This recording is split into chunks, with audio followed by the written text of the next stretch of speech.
يا هلا والله متابعينا، حياكم الله. سويت عيش صيني على طريقته. تعالوا نبدأ الخطوات مع بعض. فتاوة زيت وبعدها أو زبدة، وبعدها قطع دقاق صغار، دقاق كاملة مستخدمة مبهرتنها لين ما نضجن. بعد ما نضجن شليتهم، حطيت 3 بيضات مع بودرة ثوم وقلبتهم لما تنشف معاي. بعدين رجعت وحطيت معاي الدقاق.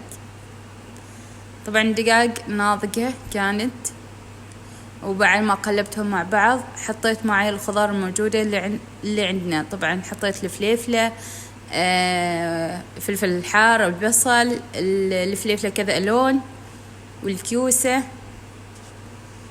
والملفوف الأبيض، وإذا عندكم بنفسجي عادي. وضفنا الفلفل الأسود ضروري، والملح، وتشة كاري، وبعدين عصرة ليمون. وآخر شيء عندنا عيش حضرتنا مسبقا، نص مستوي نص لا، وخلطهم مع بعض وخليتهم شوي على النار. وعلينا وعليكم بالعافية. هذا طبقنا لليوم.